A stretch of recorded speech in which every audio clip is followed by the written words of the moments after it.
Yo. What's up? It's me. It's Key. We're back. We're in the building with another 7200-second podcast with me and my guy, Coach Dante. What is going on, Dante? What is going on? Man, I'm doing great, man. Can't wait. Another NFL weekend this weekend.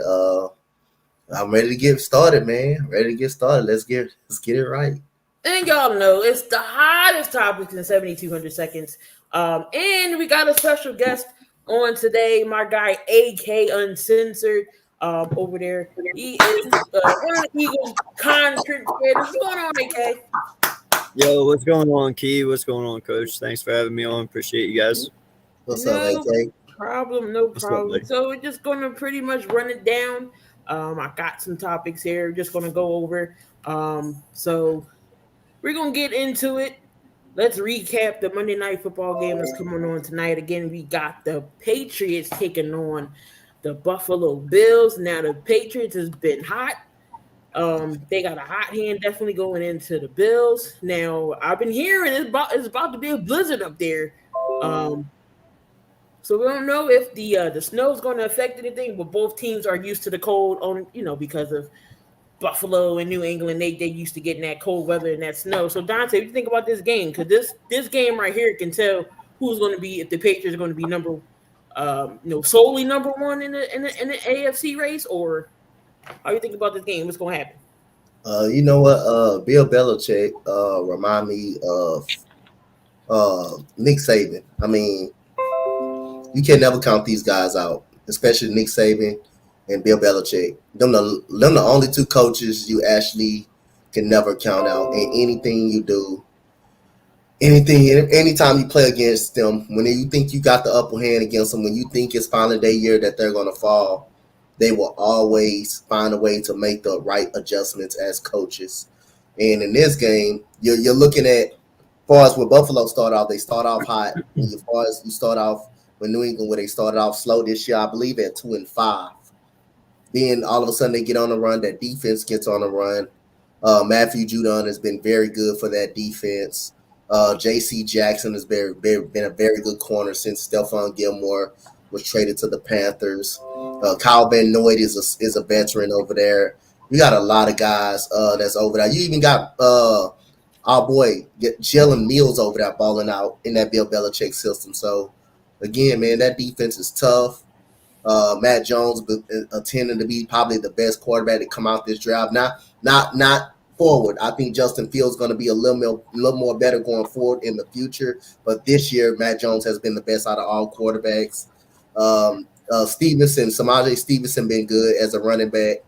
Right. I mean, Kendrick Bourne as a receiver has been impressive as well. Hunter Henry and Juju Smith. I mean, not Juju Smith-Schuster, but Jonnu Smith has been very good for this very good key weapons for these Bill Belichick. So, again, I got the Patriots winning this game 30-17. I'm rolling with the hot hand. I think the Patriots are going to win this game. They always find a way. To win when you count them out. And Buffalo's been struggling lately. Josh Allen has not been the same. Neither is this offense. They don't run the football that much. They rely on passing. So Bill Belichick, one thing he does a great job of taking stuff away from you, taking digs, taking your best receiver away from you. He does a great job of that. So I got the Patriots tonight. Okay, what do you think about this game? You know, Dante, I love all your points, man. I really do. Because there's one thing I know about Bill Belichick is he wants to even the odds of this Brady-Belichick conversation. You know, that has always been the question. Did Brady make Tom or did Tom make Brady? Or did Tom make Belichick or did Belichick make Brady? You know, one or the other. Well, right now you have the Patriots tied for first, you know, and they have an opportunity to take it solely tonight. And if any coach knows what that means more than anyone, that's Bill Belichick, correct? So, you know, definitely look for him to have his team on point tonight. You know, they're not going to make mistakes. Bill's been here plenty of times, you know. And you make a valid point. I did not see Mac Jones being as good as what he is. I was kind of harsh on the kid. But you know what? Bill Belichick knows how to coach quarterbacks. That's facts. I mean, he's proving it. And this defense is scary. Like you said, Judon, dude, he's a beast.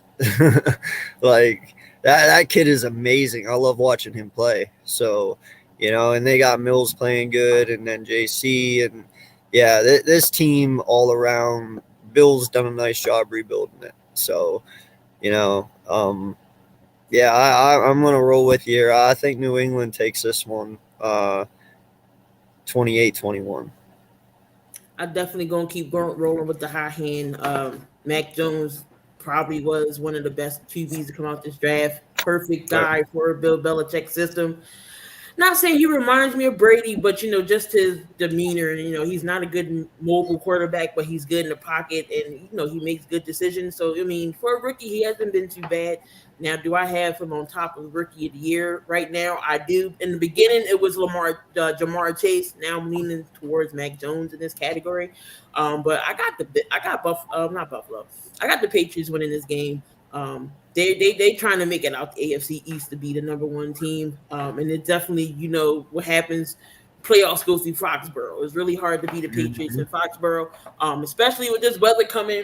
Like Joel said, shout out to Joel in the chat. It's going to be a lot of running game, and both teams don't really run the ball like that, but they're going to have to bring it with Singletary, Zach Moss, and the running backs for Patriots. Was it Stevenson? And Stevenson.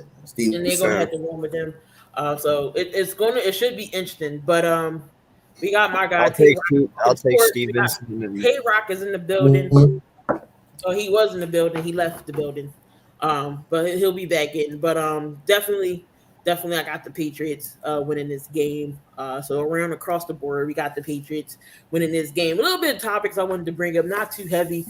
Big Ben finally retiring at the end of the season. Hold on, let me get Tayrock in here. Got my guy Tayrock in here. Tayrock, what's going on? I gotta click back out. I can't hear y'all. I gotta click back out and come back in. All right. Okay. Big Ben, he's finally going to retire at the end of the season. Do you think it's time? And what is Pittsburgh's replacement plan going to be, Dante?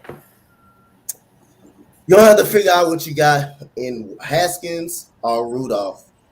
I mean, if you're not sold on the quarterback in this draft, I mean, what other free agency quarterback that you think you might can get out there? That's the only way I see it. But unless you want to develop Dwayne Haskins and Mason Rudolph, who threw the ball 50 times against the Detroit Lions, had no business throwing the ball that much against no Detroit Lions team. Unless you're gonna develop them and have faith in them, or you want to go out in free agency and get a quarterback on the open market, that's the way I see it. Because in this draft this year, I actually don't see GMs jumping up to really get a quarterback that much like that. I don't think this quarterback class is too strong, so you won't see too many trades up in the draft just to get rushing up to get a quarterback. So right now, I mean, it depends on how this front office handle it. You either got free agency or you got Haskins and you got Mason Rudolph. You got Mason Rudolph that you got right now. So that's the option. The plans you can go with if you're Pittsburgh. You can look at. AK? Yeah, no, I think it's about time. My wife is a Pittsburgh Steelers fan, and I've been telling her whole problem has been him the last 2 years. He's getting up there in age. His arm is not what it used to be. And it's good that he's moving on because he was holding this team back. He really is. And I don't know, man. I have a feeling they'll address it in the offseason during free agency. Maybe possibly, I don't know, someone like Kirk Cousins. It's not a bad option. We heard that. Oh, we heard that. We've been hearing about that. It's not a bad option. Kirk Cousins. What QBs will be coming out the draft this year? Joe saying he should come out the draft and have him sit. But okay, so if Pittsburgh drafts a QB, who is going to take the reins until they're ready for this QB? I mean, that's what I'm saying. That's why it's so important. You gotta get someone out of free agency, or you got to look at Rudolph, or you got to look at Haskins. You got to look. There's got to be an option for you if you're going to get a Maybe quarterback. Jimmy G. Yeah, or Jimmy G. This is his last year. Maybe you can make a deal. You can make a deal and get Jimmy G. Maybe you can make a deal and do something with Jimmy G. But Pittsburgh have to figure out something. If you're going to get a quarterback in the draft, I don't think they will gamble in the early rounds. I think they probably do it in the middle rounds at some point to get a quarterback. But it's either you got Haskins or you got Mason Rudolph, or you get a quarterback in free agency. You trade for Jimmy G. Or you try to go for Kirk Cousins, whichever one. You got plenty of options. You got plenty of times to address stuff from now on up. They know what they're gonna do, so you got to address it. That's the one thing you got to address, and that's the one thing people is gonna ask about, and analysts is gonna ask about. What will Pittsburgh do? Will they get one in the draft free agency, or where they put Haskins out there, or where they just put Rudolph out there? But you're going to draft the quarterback, you got to make sure you have a plan. You have a legit plan, or you're going to get a veteran to play. You got to make sure that. Tayrock. So Big Ben's retiring. What do you think Pittsburgh's game plan is? Do they draft a QB? Do they find one for a year rental? Like, what do you think? Well, when I walked in, basically, I'm saying coach was over there basically breaking it down the best way he could, and I kind of agree with him. I say maybe like second round, I'm saying trade for a veteran quarterback that can basically manage the game and win you some games. You could get a caliber. I'm not saying Ryan Fitzpatrick, but get a caliber guy like that can manage and win games. You never know. Matt Bryan could go over there. You just never know who they could possibly get. But it all depends who they willing to give up to get a quarterback that can actually win them games. That's the thing. Are you willing to give up key pieces to get a quarterback to win y'all games? Because especially if you want like a good quarterback. Okay, Jimmy G, cool. Speaking of Jimmy G, you're not going to get too much for him, but the 49ers not going to give him up for nothing, because that's my team. You know, they're not going to give him. They not just going to give him up for nothing, because we basically got him for a steal. But since he's actually took the team to the Super Bowl, got him to the playoffs, he's not what you call a bottom feeder quarterback. He's not an elite. He's like right in that middle area. So I could say if they trade for Jimmy G, they're going to give up either maybe a defensive lineman, maybe a linebacker, a corner or two, or it all depends if Pittsburgh goes for Jimmy G. But you just never know what could happen. You just never know with these free agents and these trades in this season. You could think one thing, then something else might happen. That's definitely true. Let me welcome my guy Joe 3F. Classic Joe, What's going on, Joe? What up, Joe? All right, so we're just talking about the the Pittsburgh and Ben Roethlisberger situation. I seen your chat, your tweet in the chat before you came on up. You saying draft a QB and then have them sit. But who do you start while you're having your QB sit? Well, here's the thing: Andy Dalton's a free agent. Jacoby Brissett is a free agent. Marcus Mariota is a free agent. Ryan Fitzpatrick. Even Cam Newton, Teddy Bridgewater, Tyrod Taylor. There's options out there for the Steelers. Okay, and they are an aggressive team when it comes to a guy they want. They go first-round picks for Minkah Fitzpatrick. They go out, if they see a need on defense, they will give up a first-round pick to go get a guy to make that. They haven't had a losing season. So one of those guys could be a bridge quarterback, because everybody says that the quarterbacks Pickett and the kid from Liberty, Malik Willis, and they're all developmental. So if you do the Patrick Mahomes thing with them and you get a couple of these guys to come in, what if you brought in Bridgewater and Fitzpatrick, what's it going to cost you? Maybe $15 million for 1 year? You got two guys that can definitely fight for the starting position. You got a very good backup quarterback there. The Steelers can then work on their offensive line, which is a big need right now. They have the weapons. Juju's gone after this year. Maybe he comes back to the Steelers again.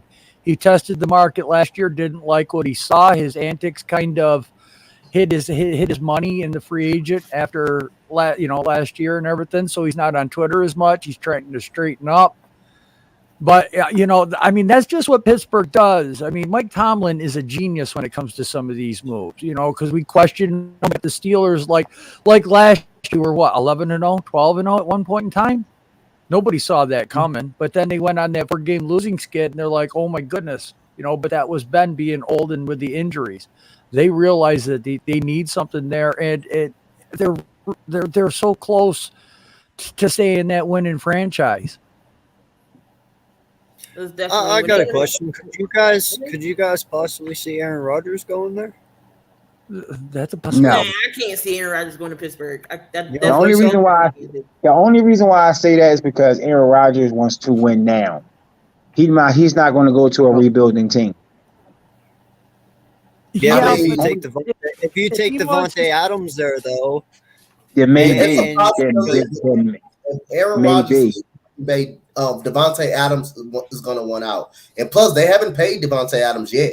Let's not forget that they haven't paid him yet, so he does not got a contract. And Aaron Rodgers, go ahead. Yeah, so I was going to say, so like if Devontae Adams wants out afterwards and he wants to go with Aaron Rodgers, then you have now Aaron Rodgers, Devontae Adams in Pittsburgh, and they have a great defense already, so he's not losing anything. He's actually gaining there.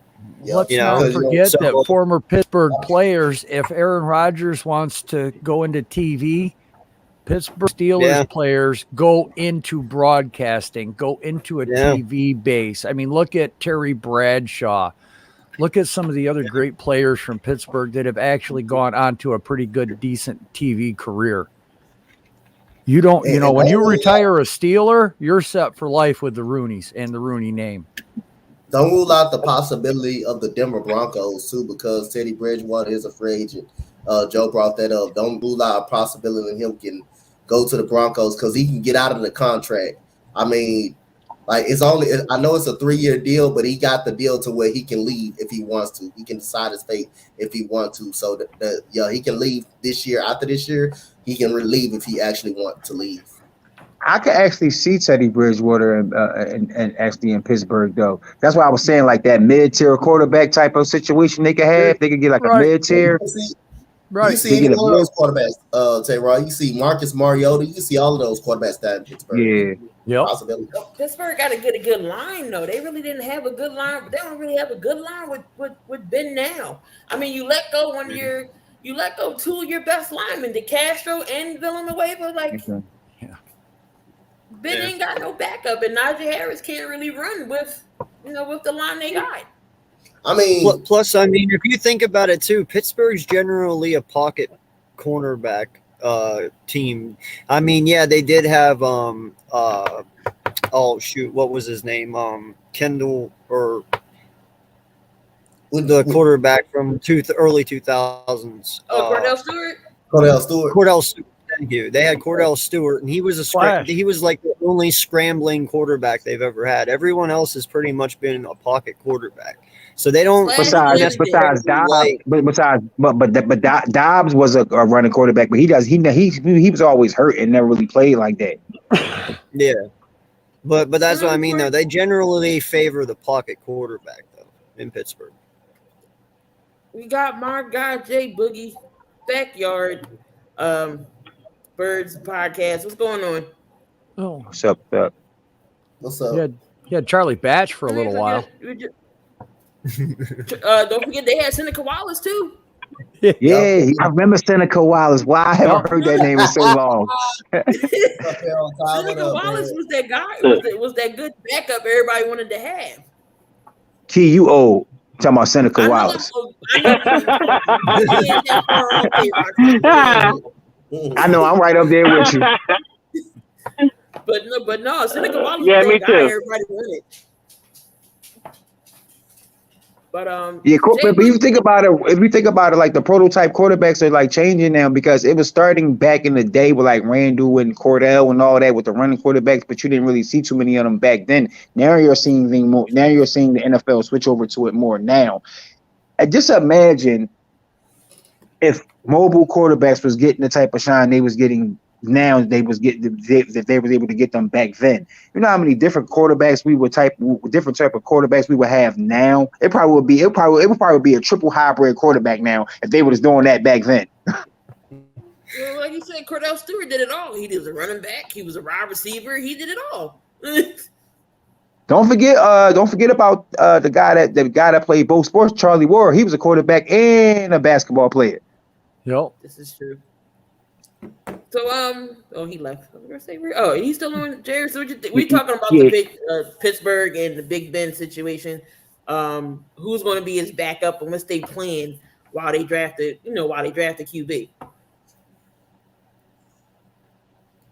I mean, uncensored, right? Because for 8 years they had Bubby Brister and Neil O'Donnell, so they do like their prototypical pocket style quarterbacks. But what was the quarterback they had from the XFL? Tommy Maddox. Was it Maddox? Yeah, Tommy Maddox. Yeah, that was Yeah, Tommy Maddox too. Yeah, hold up, isn't that the Tommy Maddox that came back on that Houston Oilers team or that Buffalo team? When they was down like 31-3 at halftime, and then they came back. That wasn't that was Frank Wright. Frank Wright. Yeah. I knew it was one of them quarterbacks. That was him that did that. Of course, it was Frank Wright. Right, but they had Todd Blackledge, they had Bubby Brister, they had Mike Tomczak. I remember. Dang, Tomczak. All general pocket quarterbacks. Exactly. Jim Miller was there for like a year. Yeah. Wow. Tomczak the Bettis. I remember hearing that a lot. Wow. Oh my! You took it back with that one. Okay. Yeah. Okay. Yeah, I'm showing my age. I remember hearing you older than dirt. I witnessed the Miracle in the Meadowlands. Watched it live on television. That's something that actually. Right? Yeah. That's actually something to actually witness. It's like you can actually see that now. It's like you have to see that, like the highlight, actually see it when it's happening. That's crazy. Like I wish I could see like certain moments. My father, that it's on videotape, right? I ran from the house. My father just sat there for like an hour after that play happened. Didn't move. I left the house. I went and played with friends. I was watching the game with him, cheering the Giants, Yay, let's go. We're going to the playoffs. My mother's all excited, and all of a sudden, Herm Edwards. Gone. I was smart. And then Deshaun Jackson did twice. Yeah. Yeah, he had to live through both of them. Yeah. Oh man, I had to live through Cunningham days and yeah. Well, I'm just happy I got kicked your ass a lot, didn't we? I don't want to hear it. I don't want to hear it. Damn it.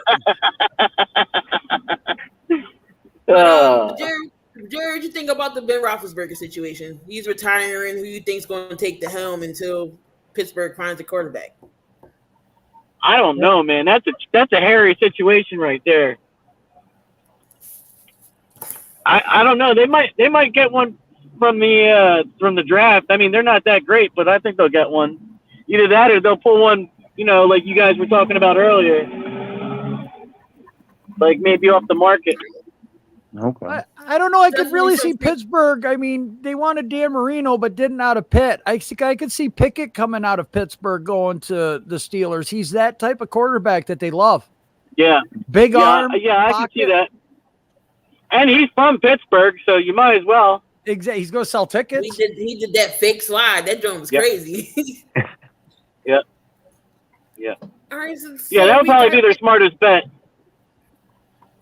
Basically, he's probably a Pittsburgh fan too, so you never know. He might have grew up watching Roethlisberger. Right. That's what I'm saying. He might be a Pittsburgh fan anyway. It's probably his dream. Matt Ryan's still got 2 years on his contract, Damian. There's no way Pittsburgh's going to fit that contract in there. Yeah, no. Not with needing an offensive line and some other. They might make him retire early. He might as well stay in Atlanta for all that and know his offensive line. But anyway, so we're moving on from the Big Ben. So, I mean, a lot of things is happening with the rule changes and the refs. We didn't see the refs call some games, calling some bad calls, plays. Let's take, for instance, let's just use the Raiders in Washington game last night. Down to the end, it was 37 seconds left. The Raiders get that incomplete pass. Okay, second pass, they completed it. Derek Carr immediately is calling timeout. Nobody, they didn't look at it. They put 10 seconds back on the clock. And I'm like, wait a minute. There should be more than 10 seconds on the clock. It should at least be 15, about 16 seconds left for them. And I feel like I can't just solely blame it on that, but I feel like this caused them maybe a chance to get them on field goal range. Should something happen with the rule changes like this, or something that maybe they can challenge? Because I feel like that should have been a challenge. Like, even the commentators is like, it should be more than 10 seconds left on this clock. So we're not just talking about this game. We're talking about the taunting and the PIs and the roughing the passer. Should those be tweaked and changed? I know they're catering to the quarterback now. Should it go back to, back when, we was able to hit the quarterback? Or what do you think, Dante? What do you think about these rules now? It's flag football rules, and I don't like these rules one bit. They hard-earned money not to play flag football, just to play physical tackle football.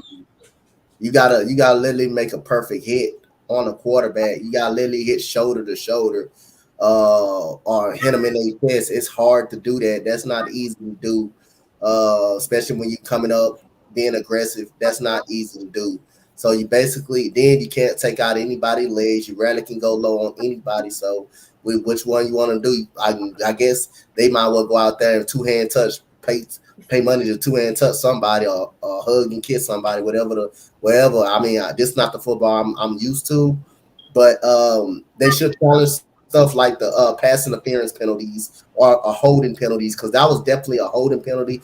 It was kind of one of those slick holding penalties that you kind of don't see, because you can see the DB holding the guy, grabbing the guy's jersey to make the give himself leverage to look up at the football. You can see him grabbing the jersey like this, and it's giving himself leverage to look up at the football. That's how he saw the football, because if he didn't do that, if he was running stride for stride, he would have kind of panicked. He would have panicked. They would have had no choice but to call it. But by him grabbing his jersey and pulling it a little bit to what the ref can't see because I didn't think the ref seen that, because it was slick. It was slick on his edge, and if I'm a cornerback, I that's good for me, because the ref not seeing it. As long as the ref don't see it, then I'm good. So that was kind of one of those little slick holding calls with the ref. I don't think the ref even saw, and maybe him dirty as leverage to go up and just make a play on the ball and keep his head up on or pull his head around. So again, I think the refs should challenge that stuff like that, pass interference, holding penalties, personal fouls, like they do in college. They challenge ton penalties. I mean, not ton penalties, but taunting, like targeting. Me and Joe saw that the other day against the Iowa. They challenged that. Why not do that? Yep. Joe, what you think about the refs and these rule changes? Should it change? Should it go back? What you think? I'm going to bring a different light to this, and this isn't what I think. This is just what I want to bring to the subject. Back when I was watching football, what we call real football, there was no instant replay. There was none of this modern technology. There was no targeting a defenseless wide receiver. I understand why the rule changes. I understand they're trying to do it for a player's safety. This CTE, we're only starting to get very little info from it, because unfortunately to diagnose it, you have to be dead, because they have to slice your brain up to find out if you have CTE. Right. We don't know how that's really affecting the players. So I understand the rule changes, and at least they're trying to do something for player safety. Now, as far as the refs, do you guys remember when we had the scrub refs? When those guys filled in because the refs went on strike, and we were all just screaming for the regular refs to come back. Let's remember those days. Okay, now look, there's a human element involved into it, and it's football. We have suffered for bad calls since the beginning of this game, since the time started back in the 20s when football was just growing. There's been bad calls. You know what? For me, bad calls is a part of a football game.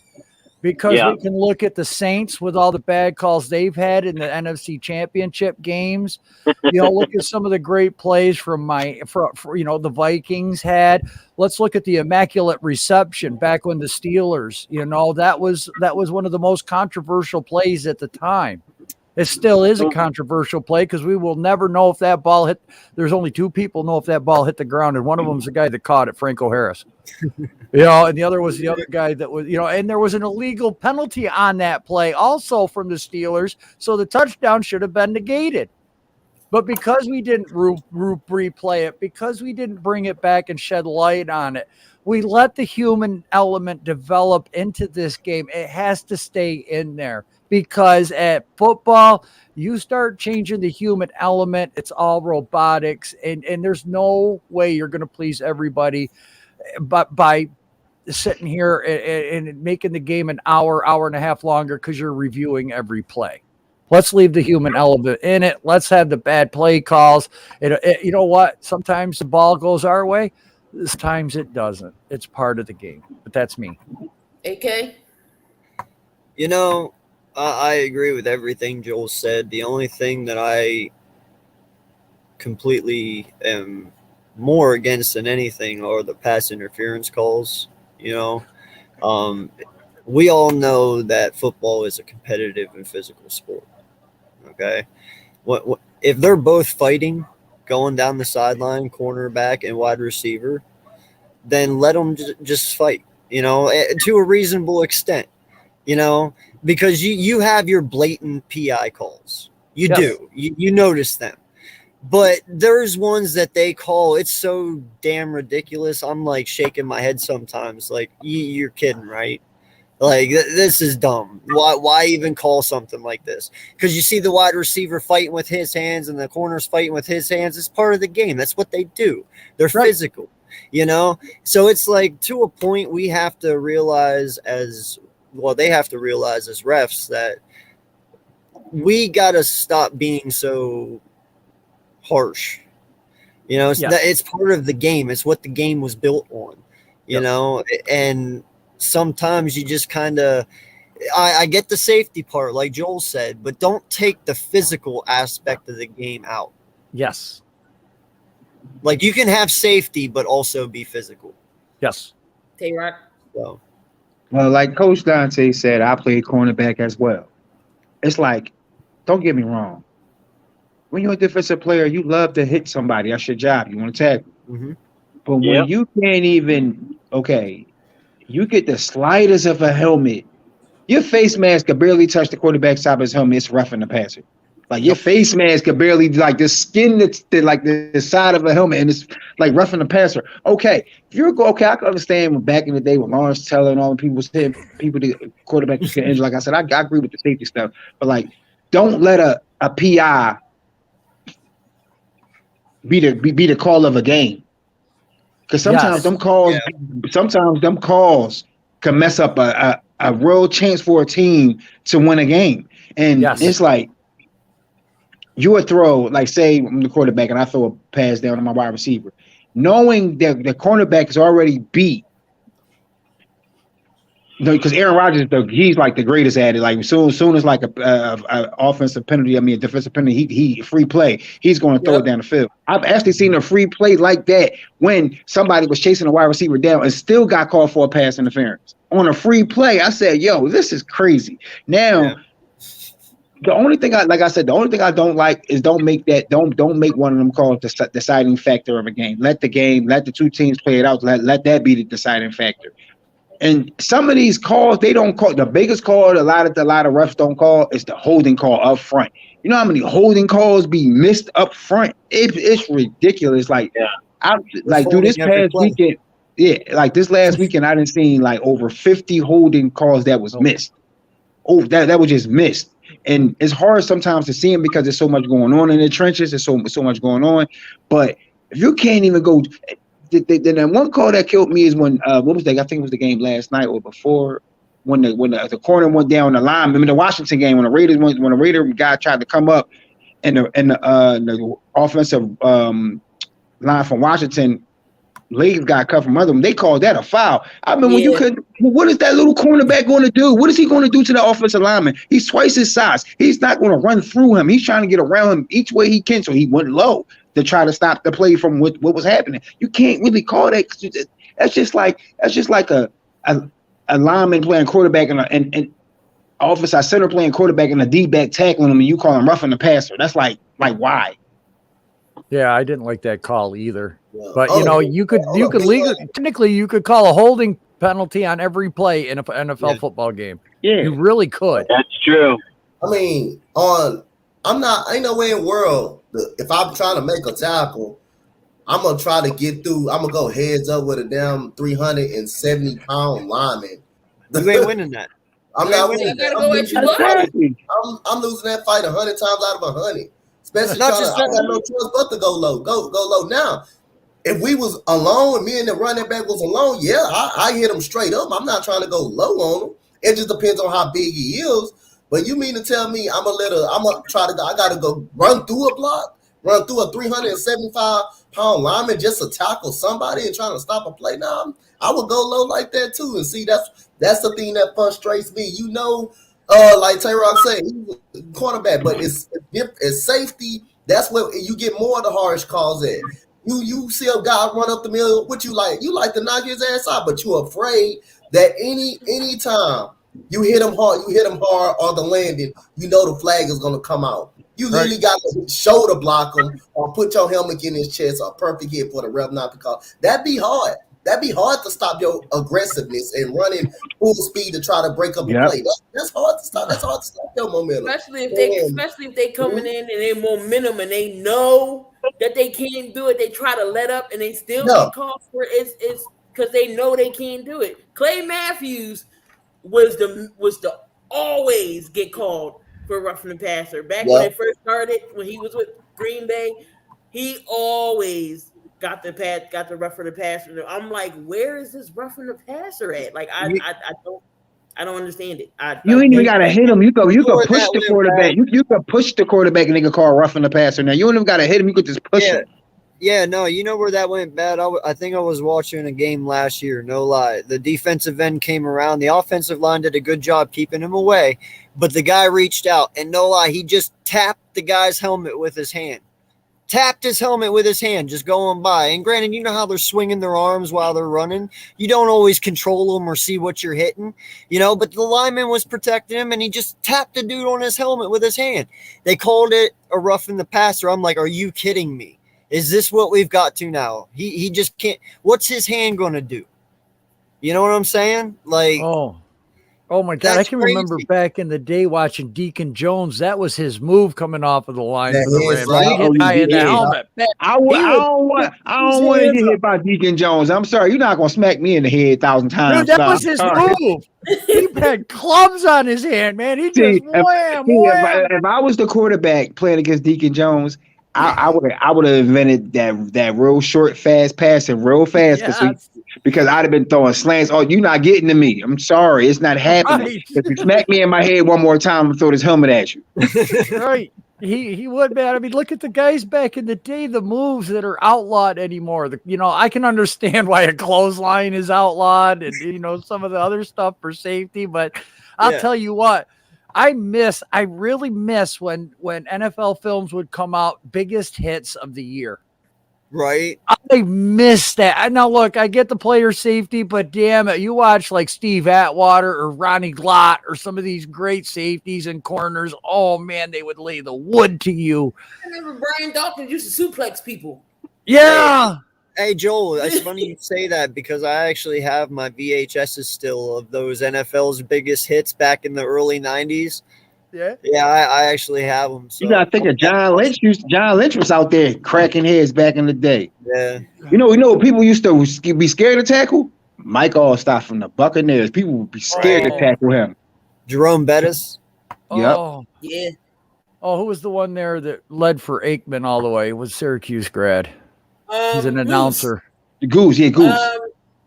Moose. Johnson, Moose. Yeah.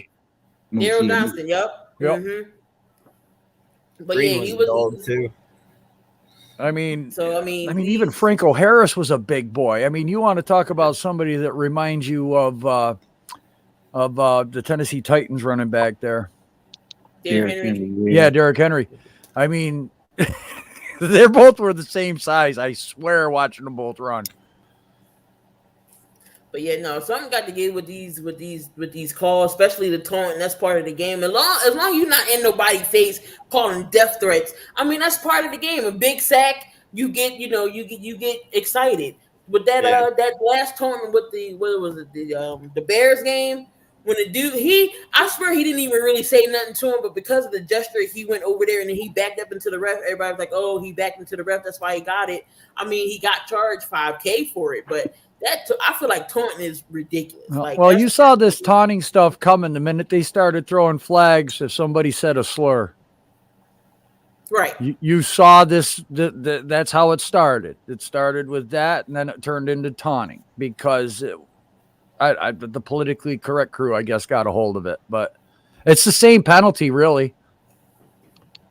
Right. I feel like if you're not threatening nobody or saying nothing crazy, let it go. Like it's part of it. It's definitely part of it. It's such a judgment call. Man, I remember they was getting penalized for celebrations after touchdowns. Like, really? Yeah. Like these guys can't have fun. They can't interact with the crowd. You couldn't do nothing at one point. Like, for real? Like these guys and the taunting thing that gets me is because if you think about it, back in the 80s when Miami College was playing football, that's all they did when they hit people. They stand over you all day and taunt you. Yes. People would be so scared to play Miami University back then because they were so much listen. Back then, I would put any college team against them because Miami would crush everybody downside of 10 out the water. They were the team of the 80s. In college, it was Miami. In the 80s, it was San Francisco. They were the two teams in the 80s that was dominating football. It's like if I hit you, I can't look over you now. I'm gonna get flagged. If I even point at you after I hit you, I'm gonna get flagged. Like. This been part of the game since it started. People gonna talk the trash. They gonna point the finger. You know what I'm saying? They gonna do their exciting moves. Just let it be. If they not fighting, what's the point? If they're not physically fighting, let it be. Yeah, taunting is all about being one up on the mental game. Yeah. Because if you can get into a team's psyche, man, you can completely destroy them. Dennis Rodman is the best at it. Dennis Rodman is the best at taunting. Exactly. I mean, look what Cortland Finnegan did. Yeah. I mean, how many fistfights did that man get in because he was taunting them while he was lined up across from them? Man, when look you at get the into Detroit their head, Pistons. you can mess with them. And it's Bill Lambier, Isaiah.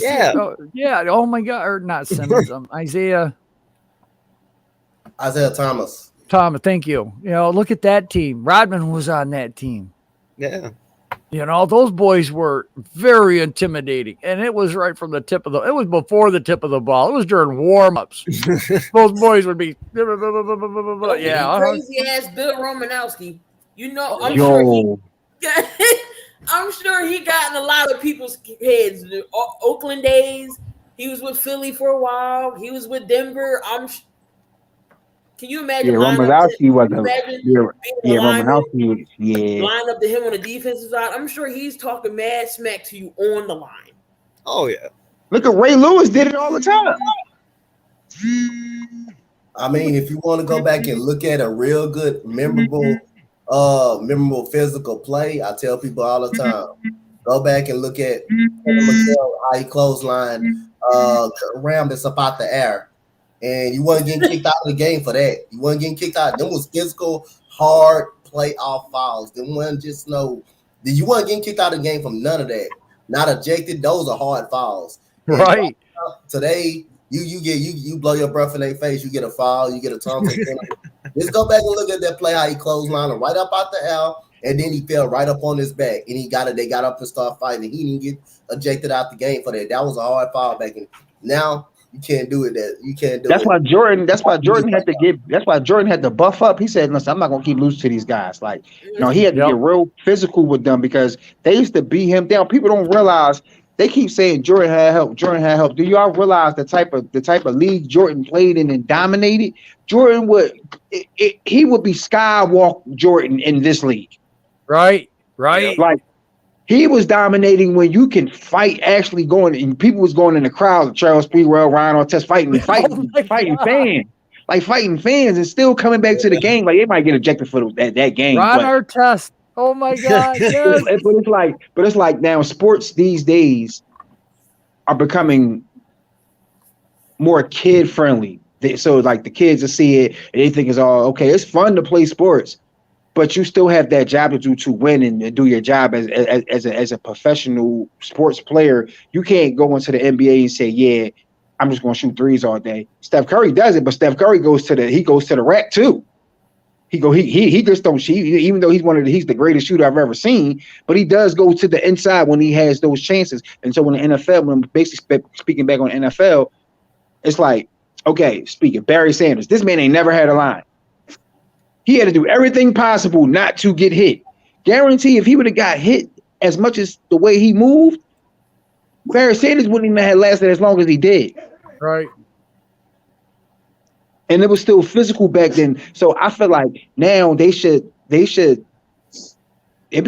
little lean on the rules. Okay, as long as you ain't smack dabbing your helmet in the quarterback's face, if you're just tackling him from like the blind side and the ball is just leaving, not already left, just leaving, it should not call a rough in the passer. I'm sorry. That's just my opinion. Because if that ball is just leaving, you can still hit that quarterback. Well, they catered to Drew Bledsoe when it came. Drew Bledsoe going to stop somebody with going low, tearing out knees. Then that happened. Then Brady and all the other stuff. So I mean.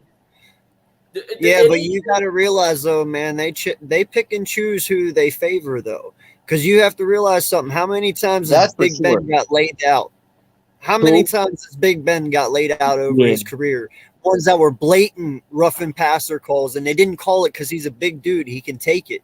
But then you got a guy like Tom Brady who, is kind of like Miss Priss, and, you just touch him with your finger and it's a PI, or a roughing the passer. So it's crazy. Like they truly know which ones to do. Like you'll never probably see roughing the passer on Lamar because he's a scrambling quarterback, and usually when he's running, they're not going to call that because that's his threat. They never did it for Vic because Vic was a big man who could run. But you have these smaller guys, they're always going to. Since the quarterback runs now, you can pop them, and they won't call it now. Yeah, so, did you guys see the Pickett run where he faked the slide and then continued running? How fair is that? If you're going to act like your slide, then you know what? You shouldn't be able to do that because you're just making it that much harder for the defense. Yes. Oh, crap. This time I let him go by. I do that again. He really does slide. Fair. You pop him. You got a foul. You're in a lose-lose situation. When you slide, don't they got to get at least touched by like two hands or something like that after they slide? No, the minute they slide, you're down. You get touched and you're automatically down. I mean, if nobody touched him, he could get back up. Yeah, he get back up. Nobody touched him. He didn't even. He acted like he was going to slide. He kind of leaned back, but next run, time, and then continued running. That's going to get him killed, though, because guess what? These guys remember that. And when he comes into the NFL, good luck trying that, dude, because next time you're getting laid out, and that's going to right. What's funny? I was playing Madden the other day. Lamar Jackson. It was funny. I was playing against the Ravens on Madden. Lamar Jackson kind of did something similar to that. It looked like he was about to like dive, but he stopped and spit on me. I was like, "What the? Okay, he's really the cheat code on Madden." Like I was playing the video game, and he did something. He did something like that in the video game. This is how I know. Is getting Lamar Jackson is that type of quarterback now where he's actually showing he can pass and he's still got them legs. He's like a Michael Vick, Randall Cunningham 2.0. Yeah. Jay, you got anything to say on these rule changes and everything? Is he still here? Are you there, Derek? It's crazy. It's soft. It's soft. Oh, you can't hear me? Yeah, I can hear you. Yeah, I just think it's soft now, man. I like it when it was back in the day when everybody got hit. Don't cross the middle. Yeah. Randy Moss is scared. Randy Moss was scared of that. Right? Yeah, there was quite a few players that were scared of that. Well, this D-Jack got hit at the middle, and he don't go down the middle no more. Yeah, he'll cross up top.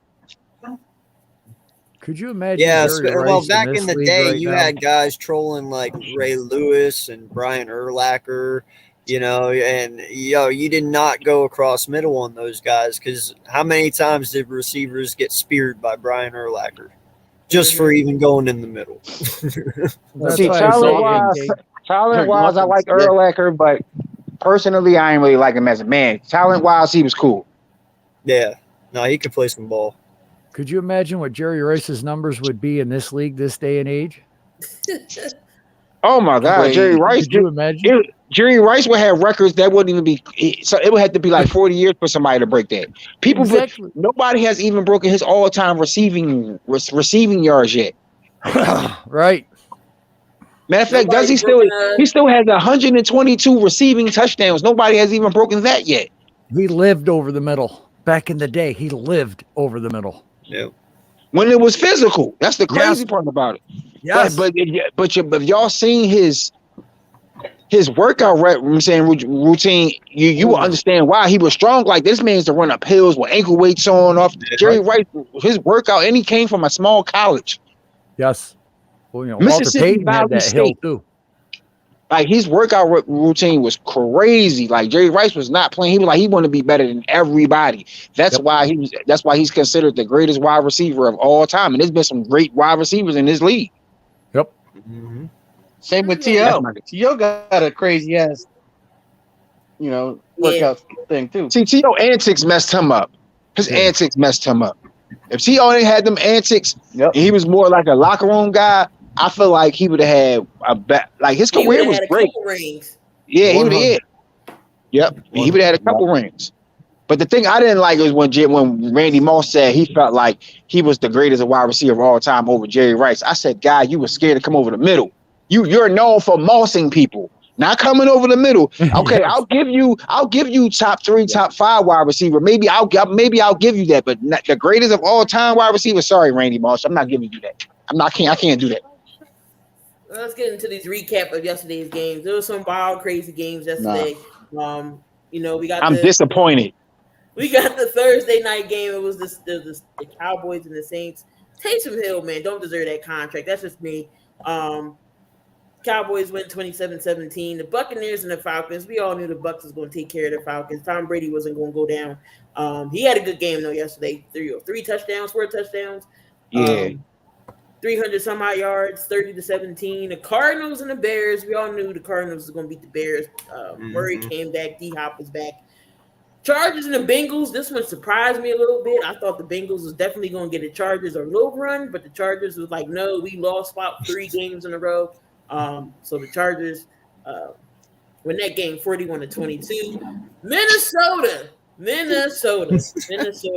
can't get Minnesota because you know why? Because every time I pick Minnesota to win, they lose, and every time I pick Minnesota to lose, they win. So I'm not picking them no. I'm done. Thank you, Minnesota. I don't think I ever picked Detroit the whole season. Like one thing I can tell you about Detroit did get their first win yesterday on that crazy comeback drive in 2 minutes or whatever left in that fourth quarter. One thing I can tell you about Detroit competed. For them not to win no games up until this point, they competed. I mean, I think they lost. 5 points they lost by each game. But for them to get this win, it's like they won the Super Bowl yesterday. But they should have beat the Bears, honestly. But them penalties killed them on Thanksgiving Day. Yeah. We got the Dolphins and the Giants. I mean, sorry, Joel. The Dolphins. Sorry, buddy. I'm hiding. The Eagles did beat the Jets. No, Jalen Hurts. We had Garner Minshew in. Now Philadelphia fans are going crazy talking about put Minshew in. That's another topic for another day. We got the Colts beating the Texans. Damn, Dante, y'all didn't get no points. You got the offense, the defense stay on the field too goddamn much. Oh my God! Carson Wentz and the Colts goes in and goes 31-0. Washington beats the Raiders 15-17. Even though I think Washington shouldn't have won that game, but Raiders. Let's get past the 49ers game. Let's get past that. The Raiders got gypped. The Rams come back in the fashion. They wasn't going to lose 4 in a row, especially not to no Jags. 37-7. That game against the Steelers and Ravens was crazy. Yeah. Mark Andrews should have caught that ball. Mark Andrews should have caught that ball. He should have definitely caught that. 20-19. Sorry, your Niners lose to the Seahawks. There's no way we should have lost that game. We should not have lost that game. Listen, listen, when we about to go into halftime, it was 23-14, and they got a field goal. Next thing you know, it was 23 up at halftime. I said, what the hell happened? And ever since then, we couldn't score. Second half, we just couldn't score. Then it was 30-23. I said, what the hell?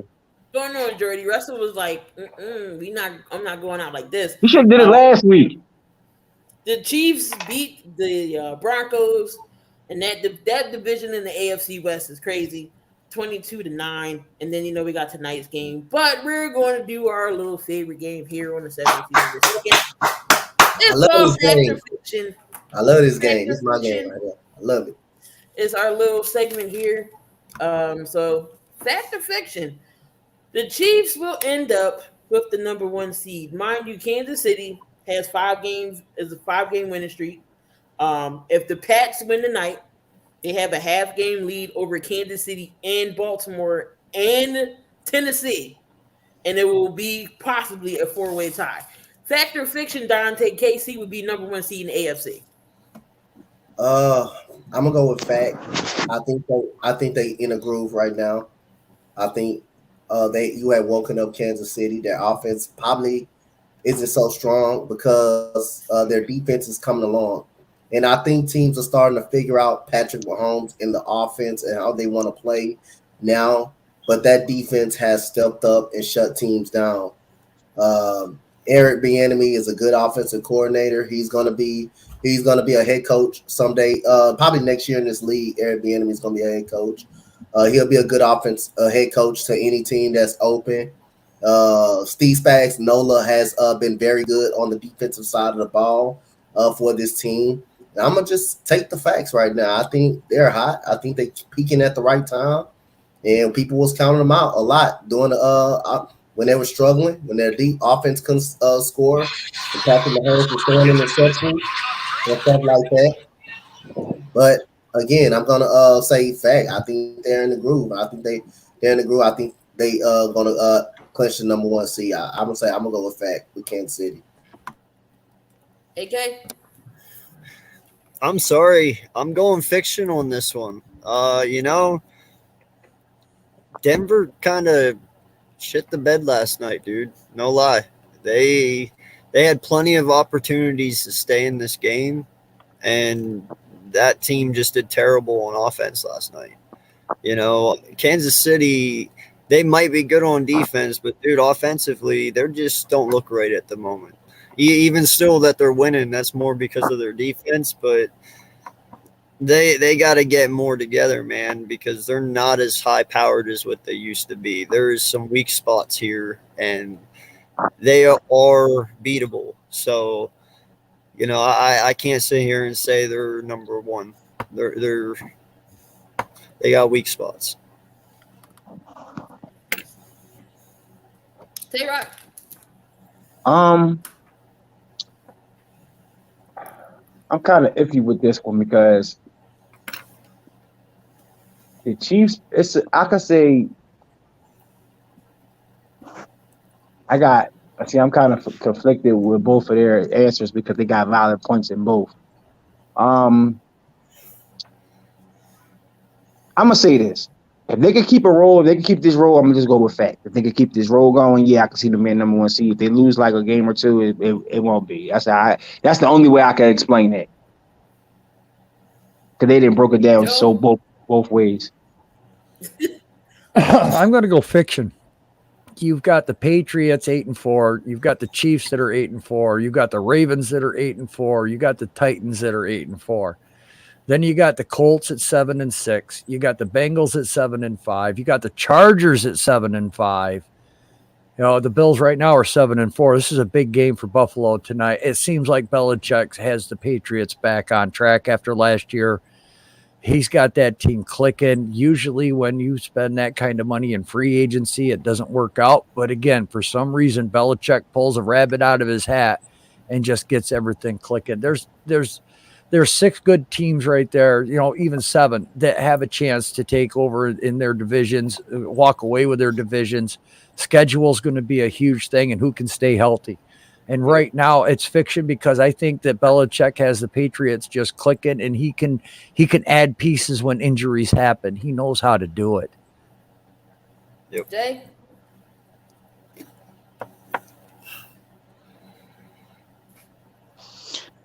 I'm going to say fiction because, I just don't see it. I agree with AK on, what he was saying.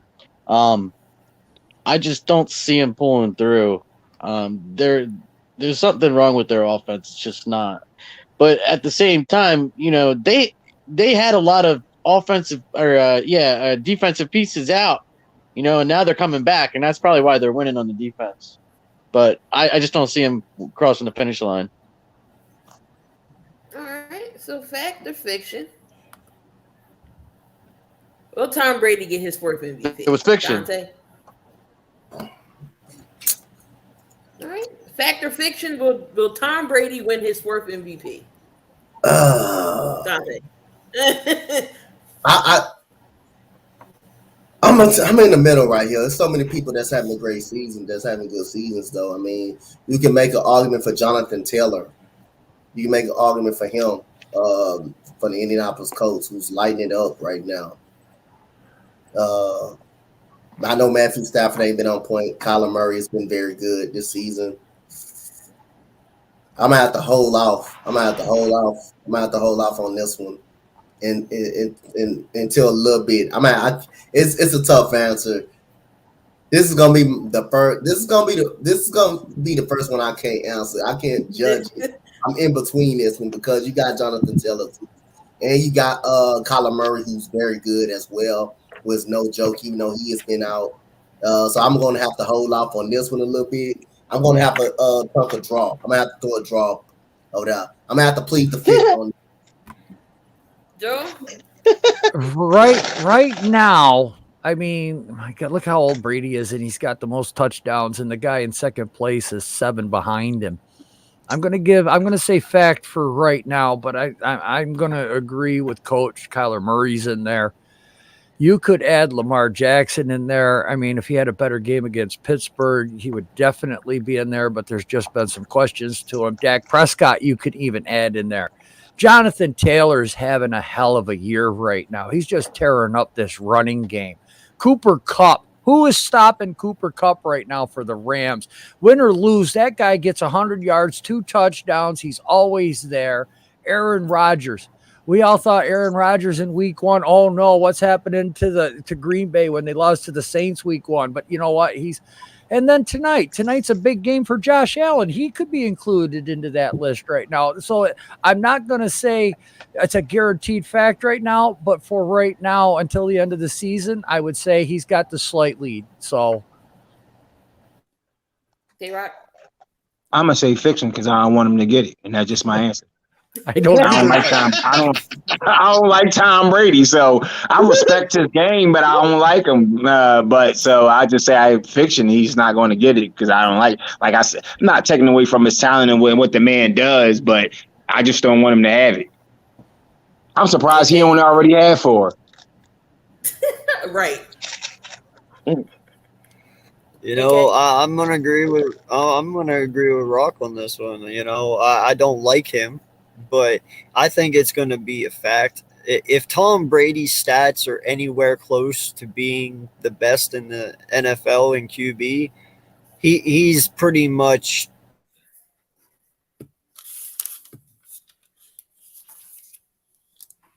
I don't mean to cut you off, but they favor the QBs for MVP a lot, though. Yes. Especially Tom Brady. Because if you got a healthy Adams, a healthy Hopkins, and they putting up numbers, they don't even get considered. Like, AK frozen. I'm gonna say the AK freeze.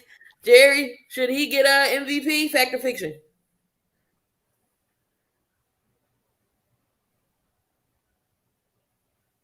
Still there, Jay? Everybody go. I don't know. When it froze like that, he probably got a phone call. True. Yeah, we just going. All right, so I don't see Brady is going to get MVP, but like Tayrock said, they cater to the quarterback so much with MVP. You never seen a running back get MVP, and I really think Jonathan Taylor should get this MVP. So I'm going to say right. If he finished the year strong, yeah, I believe Jonathan Taylor should get it. I'm definitely going to say fiction on this.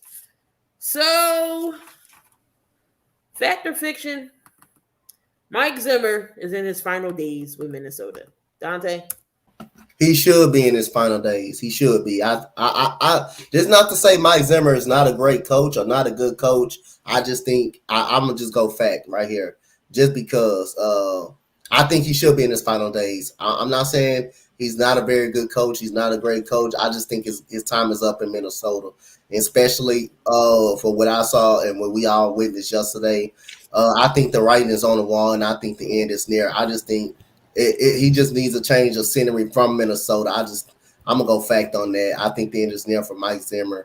I just think it's time for a fresh start. We all not saying he's not a good coach or a great coach. I just think he just did his time there in Minnesota. So I'm gonna go fact. Joe? I'm gonna go fact also. Sometimes a chain of scenery does a person really well. Let's look at Belichick. He went from the Giants to the Patriots to the Browns, or the Jets, Browns, back to the Patriots. He just needed to get his niche and get his hooks in somewhere, because when he was with the Browns, he had them in the AFC Championship game. Pete Carroll's another one. When he was with New England, he didn't do very well, but then he went to USC, and then he went up to Seattle, and he got Seattle at 2 Super Bowl appearances and 1 ring. I agree with Dante. I think Zimmer's a damn good coach. I would like to see him in Chicago with Justin Fields. I think that Zimmer could really help Fields. I think Fields is a much better quarterback than Kirk Cousins. He's definitely got youth on his side, and he's definitely got coachability there. So, but yeah, I think he's done in Minnesota. AK? Yeah, I agree too. I think Mike Zimmer's done. He's had his time there.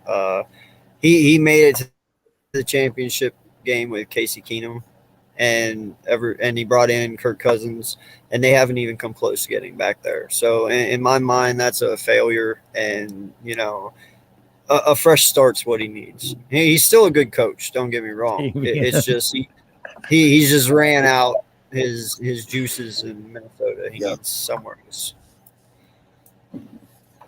Tayrock? There's nothing really to say. Everybody basically broke it down. Now I'm saying it's basically a fact for me too. Like, I just feel like he should have been gone last year. To be honest with me, but I feel like he should have just been. He should have had a new start last year somewhere else. But you know how the league is.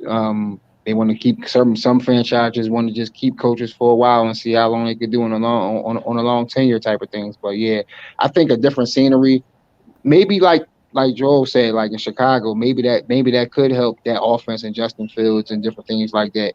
But never, like I said, you just never know.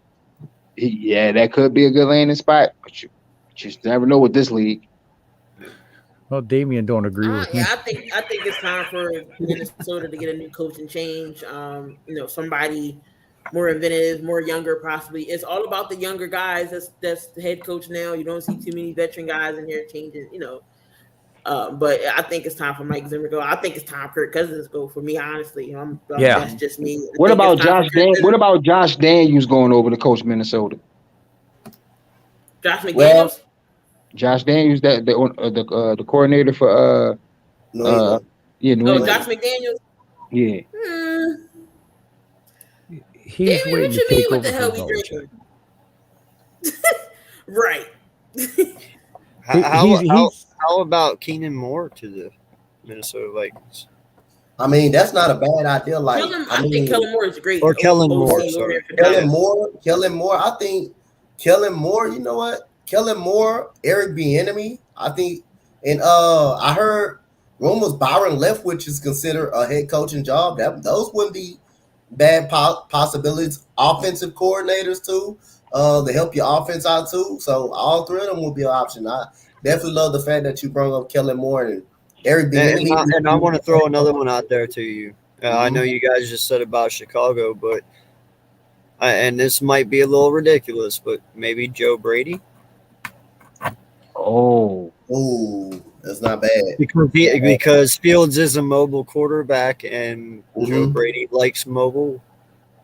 I personally, the new coach in Minnesota, I'd like to see Martindale there, the Ravens defensive coordinator, go up there because they got a defense right now. Yeah, that's different.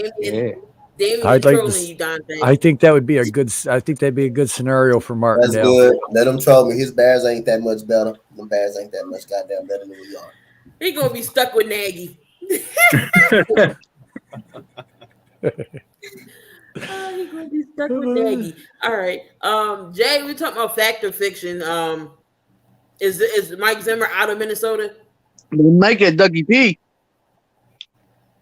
Oh, I never thought of that. I forgot Doug need a job. Yeah.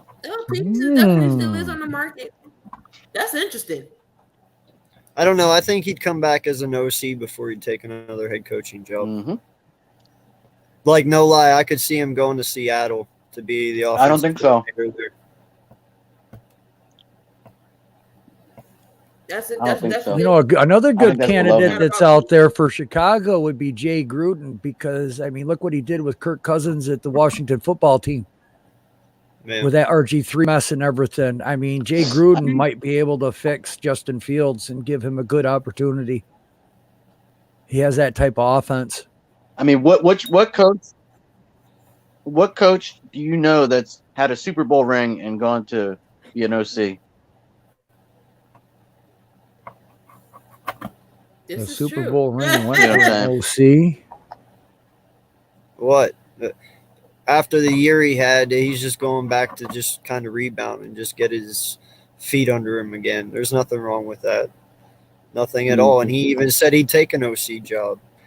But if anything, if you're going to throw Doug Peterson if you're going to throw Doug Peterson into any head coaching job, the head coaching position for Doug would automatically be Chicago because he is best friends with the owners of Chicago. So I would not be surprised if Dougie goes to Chicago with Justin Fields. Yeah. Anything. What if Dougie P go rock out with Andy Reid again? Well, does Jason Garrett count as a guy with two rings and goes to be an OC somewhere? Who's going to hire the clapper? Right? Oh, I know, but you know, he's like, name me an OC. Okay, there's one. Hey, the Giant. I looked at all of Giants videos. Boy, they're depressed. Y'all might well could have kept Jason Garrett if it was gonna get this bad. Y'all should have just kept Jason Garrett. Let him last a whole season. You're full of good news, Coach. Thanks a lot. Oh man, I'm already suffering over here. I looked at Adam video. I looked at Miz, Pat, Nate, Logan. Y'all might well could have kept Jason Garrett. I saw that. Let him last a whole season. Before y'all let him go, y'all probably could have let him go. Y'all was gonna be this bad. The offense was gonna get this bad. Fact or fiction? Will Washington catch the Cowboys and win the NFC East? Dante. I don't think they would. No, that is fiction. I don't think they're gonna catch them. Now I think they have a possibility to get a wild card spot. They can catch one of those. We're gonna beat them. Wild card spot, but I don't think they're catching Dallas. I think Dallas is gonna win the division. I think it's going to be a close win because Dallas going to kind of struggle getting out on their legs and teeth and stuff like that.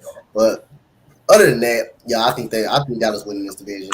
I think the Washington football team has a chance to catch someone in the 6 and 7 spot, to catch someone in the wild card, but they're not catching Dallas to win that division. I'm gonna go fiction. They're not catching them. Joe. I'm going to go fiction also. Washington has to play a first-place schedule this year. Dallas has to play a third-place schedule. So Dallas does have a few easier teams. Looking at the end of the race here, there's a lot of divisional games coming up, though. They've got the football team, they've got the Eagles, they got the Giants. There's a 4-week stretch where it's all divisional games, and that's where it's going to come down to. Does the football team, the way Minshew played, putting up 38 points, the way Dak and that offense can put up 38 points, can the football team's defense hold those guys back? I don't think so. I mean, they've done a really good job so far, but, these are division games. People get worked up. And in the division, AK said it best. You might as well go in 0-0 as far as the record is, because it's a divisional game. It doesn't matter if one team's 14-1 and the other's 1-14. They're both going to play hard and play. This is going to be a brutal stretch for the football team. Somebody mad.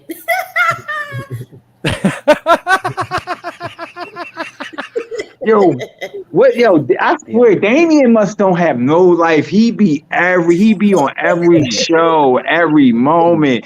Damian, what do you do with your life? I love it though. He talks about this stuff, but I love it though. He did not like that Zimmer to the Bears, did he? Wow. He did not.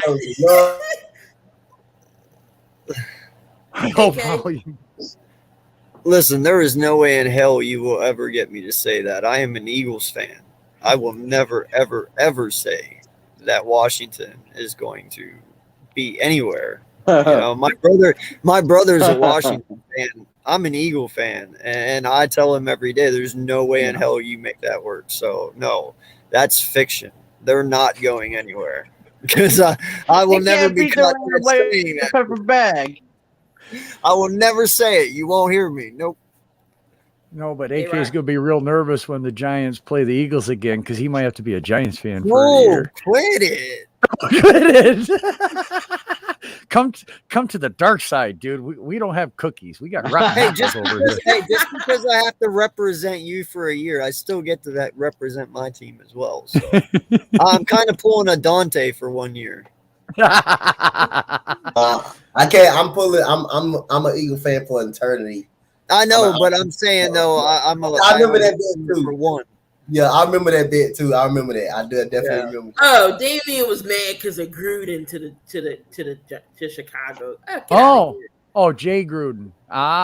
It's not John. It's Jay. I mean, look what he did at Washington. It's not John. It's Jay. It's the other one. Yeah. He didn't say John. Yeah, not John Gruden. Oh hell no. Washington catching Dallas. No, they having a good run of games right now, but I don't see it happening. What is like 6 games? So like 5 or 6 games left. Yeah, they're actually 2 games behind. Okay, I could see Washington out of like 6 games. I could see them winning 3 and them losing 3. So I don't see them catching Dallas at all. Even though I don't want to talk nothing good about Dallas because I can't stand Dallas. F that star, F them blue colors, F all of that. I don't care about a Dallas fan. You can have on blue, and I got on blue now, but if you got on anything blue walking past me, I think you're a Dallas fan. That's just my personal opinion.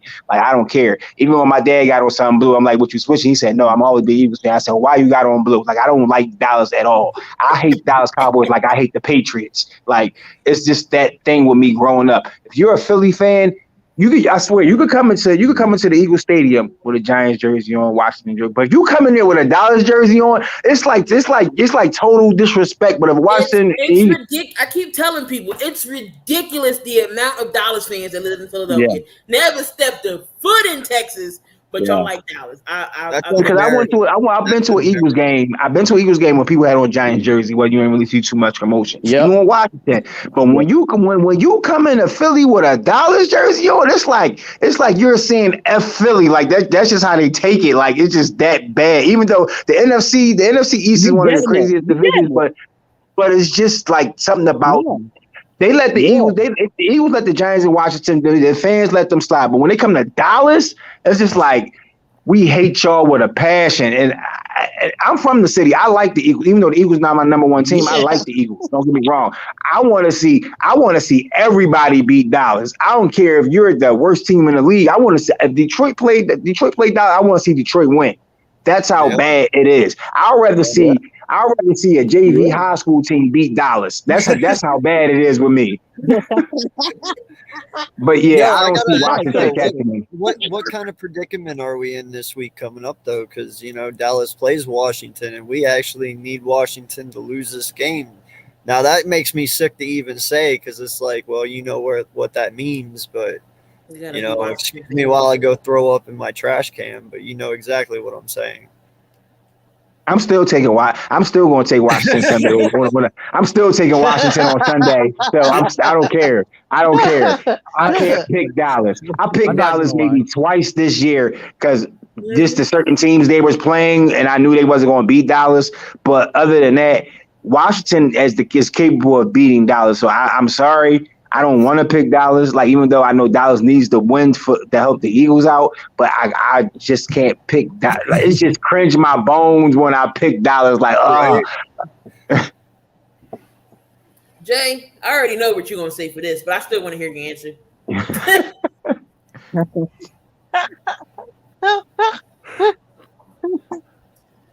He's laughing, so that means hell no. Ain't no way they're catching anybody. They ain't even going to catch us, let alone catch us. You know what I'm saying? They may not even catch us, let alone Dallas. Shit. This is true. I mean, they are I think one game back behind when it comes to us. I think it's something like that. But the last question of fact or fiction, Russell Wilson will in New Orleans in 2022. Dante. Right now, until I find out, I'm gonna say fiction. I don't know. Anything can go down in the off season.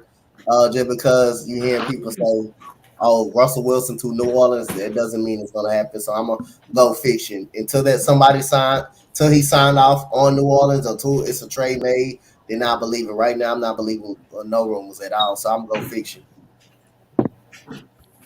Joe, what you think? I'm going to say fiction too.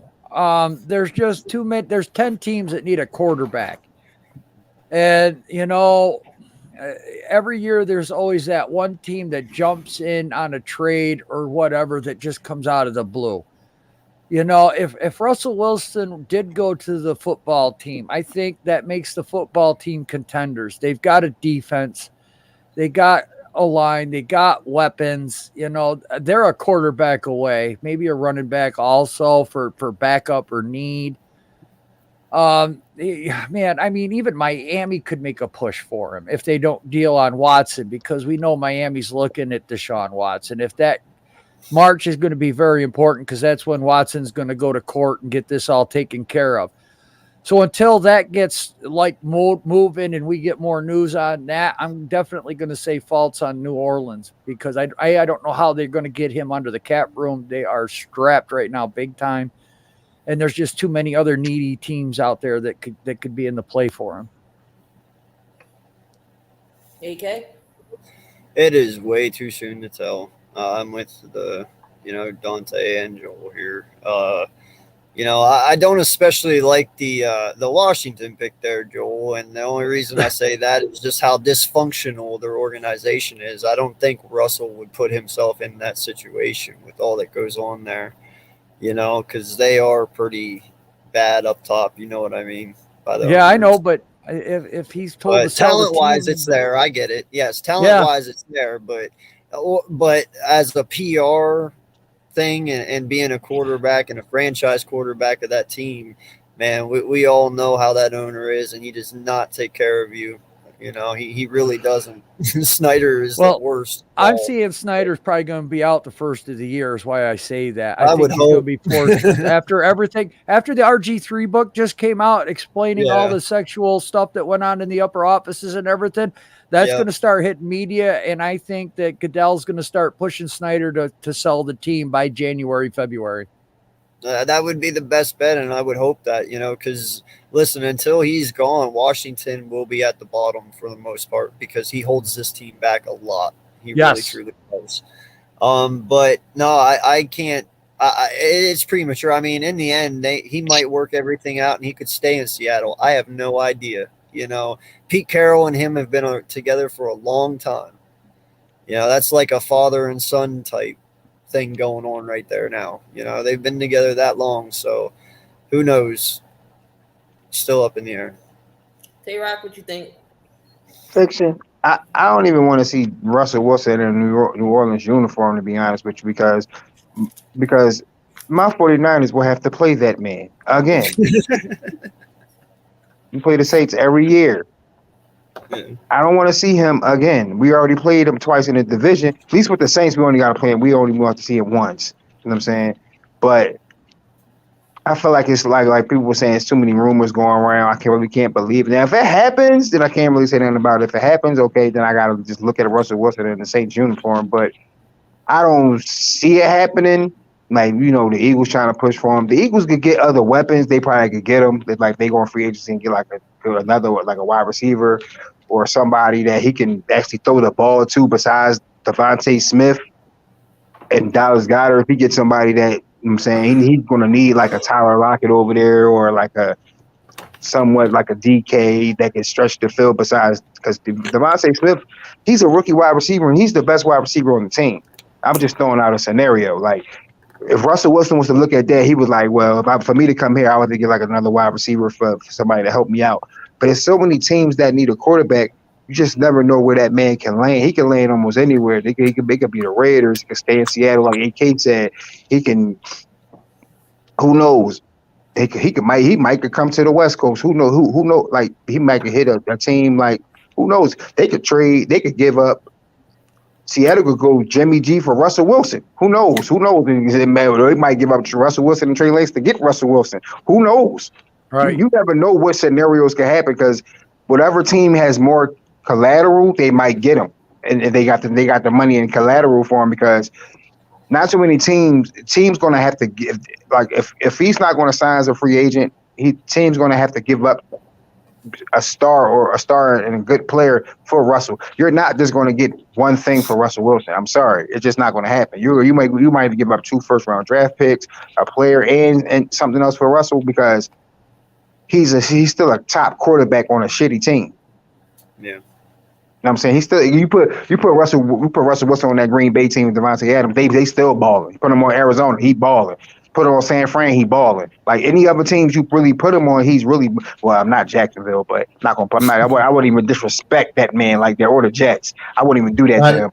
Not even Houston. Don't even bring not even Houston. You know what I'm saying? So it's potential teams that is out there that can get Russell but it all depends where he feels as though he's going to fit at. I mean, Denver. You could say Cleveland. They don't trust in Baker. Denver. Cleveland don't trust in nobody. They just see what's going to happen. Jay, you think Russell going to be there next year? You think I think he's going to be in Seattle next year? No, New Orleans. No, I don't see that. Definitely not. I just don't see it, man. I could see him going to like New York, or like no, or maybe no, or maybe Pittsburgh or somewhere like that. You know what I mean? I just don't see him going to the Saints. Ooh, Pittsburgh for 2 years, Florida. And then let Pickett learn under him for 2 years. Ooh, that might be dangerous. Ooh. If he go to Pittsburgh, he got. Didn't they just give what's his name a contract? Taysom Hill. Yeah. Taysom Hill ain't no QB. We saw that on Thursday. I know we did, but didn't they just give him a contract though? Yeah, but only if he's a quarterback. If he's the starting quarterback, he gets that money. If he's not the starting quarterback, it drops to something else. Yeah, you know, that's some fucking weird shit. You know, he play every position on the field: running back, wide receiver, tight end. He punt returns, he blocks kicks, he does it all. For me, he's just not a straight up QB. I hear you. He's the hybrid I was talking about. He's a Swiss Army knife. Pretty much. No, I agree. I think every team needs a player like him. Every team has that one player that's just like they could play every position. Remember Denard beside. Robinson? Yeah, yep. They called him giant. shoestrings. He I think he came out his shoe and still ran for a touchdown like 70 yards. But we got some the leaders here in every category. Just gonna break those down. Of course, Brady, it was Derek Carr, but Brady took over that spot. 34 touchdowns, 10 interceptions, 3,771 yards for the old man and Brady. Of course, Jonathan Taylor's leading the league in rushing, 16 touchdowns, 1,348 yards, 241 attempts. That's crazy. I don't think anybody would ever break Eric Dickerson's record. AP and what was his name? Jamal Lewis was yards away from breaking it. I don't think we'll ever. I think if Derrick Henry wouldn't have got hurt this year, I think he could have came close. Yep. That's definitely true.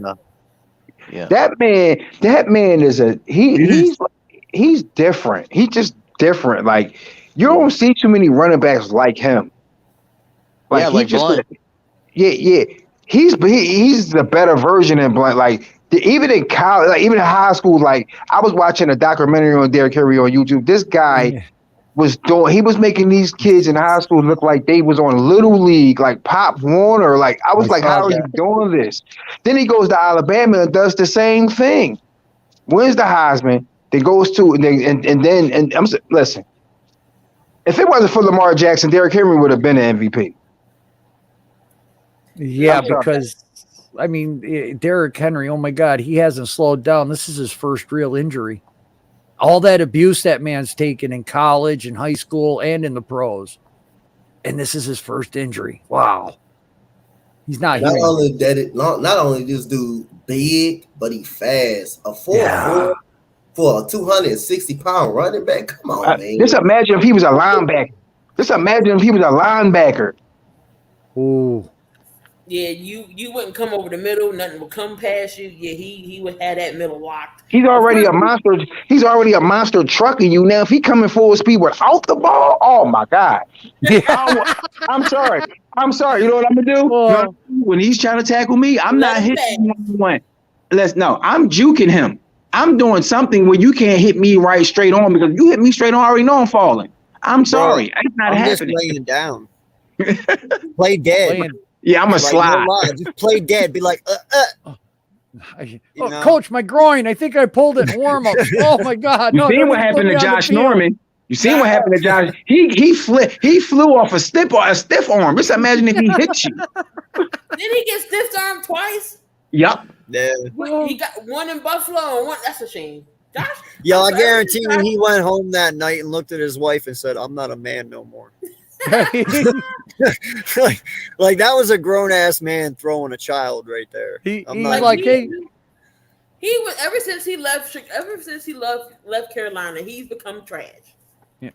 Yeah. Josh Norman stinks. Josh Norman went home that night and he's like, honey, guess what? I got good news and bad news. I made a highlight. The bad news, I'm the result of that highlight. Josh Norman is a system cornerback. That's all he is. He's not a man-to-man cornerback. He's a system corner. He's a zone coverage corner. He used to help over the top. That's what Carolina plays all the time. They play the zone defense. So when you play zone, you got a safety over the top each and every time to cover you. So that's why Josh Norman was able to defend. You put him in man-to-man situations, he's gonna get exposed. He's done, and we got him. Like, what did we get? We only got him because we had injuries because. For Jason Verrett was hurt, and other corners was hurt, so we had to pick up people because if we have all of our starting corners and safeties, we would have never even got Norman. I just see him. We picked him up for a need, not for a want, for a need. Yeah. And then he got hurt like that next game, didn't he? He got hurt during our game, didn't he? Yeah, I think so. It was the Eagle 49er game he got injured in. I'm glad we got out that game safe. Right. That was Sherman, right? Cooper Kupp, 100 receptions, 1,366 yards, and 11 touchdowns. Cooper Kupp, man's in a different league. This is a different world. Bobby Wagner is leading the league in tackles. Who would have thought? Bobby Wagner, right, with Seattle, 107 tackles is leading the league in tackles. TJ Watt 16 sacks this year. That dude a monster. Yo, where does rain come from? Oh my God. Yeah. How many he got again? What's the stat? How many he got? How many? 22 and a half is the record. Michael Strahan. Key, how many That's sacks he got? 16 and a half. Oh. That's close. That's close. Yes, it is. Trayvon That's like- Diggs got 9 interceptions. That's like 5.5 sacks he need. Yeah. TJ Watt Pittsburgh always get lucky, dude. I'm They sorry. always get Get it in lucky. the game. I'm sorry. Even in JJ's Watt prime, I still think TJ is better. Oh, yeah. JJ Watt, he had Oh, yeah. one season with 19 and a half sacks. TJ Watt gonna probably break that. Yep. TJ Watt gonna probably get that. JJ Watt finished with 19 and a half sacks. I say JJ Watt was in third place voting in the MVP race. TJ Watt might break that. I say within the next 2 games, TJ Watt probably gonna have 18, maybe 19 sacks within the next 2 games. Well, if TJ Watt does break that, he should be MVP. No ifs, ands, or He buts definitely about should it. be defensive Yes, player I of the can year. agree. If he does that, I can agree. You know, I mean, Lawrence Taylor's the last defensive guy, and if he can come into that league in that name and do that, you know, kudos to Watt, man. He's a hell of a baller. So our topper, appreciate you being in the chat. He said, how do we feel about Trevor Lawrence? I'm gonna say this right now. When he at Clemson, when he had weapons, he could play. That's still college football. I don't think he has the weapons or the defense to really succeed in Jacksonville, to be honest with you. I still believe he has the potential to be a good quarterback, but just not on Jacksonville, because I don't feel like he has the type of players. He's not used to losing yet. He's not used to playing without the talent. First of all, you don't even have your college running back no more because he got hurt for the whole season. ETN, you played with him in college, so they already had chemistry with that because ETN is a receiving back, so you can always check down to him. But I feel like for Trevor Lawrence to have a successful career in the NFL, is either Jacksonville going to have to get some studs on a team, or Trevor Lawrence is going to lead. Yeah. You know, with me, I have never doubted the kid's ability to play.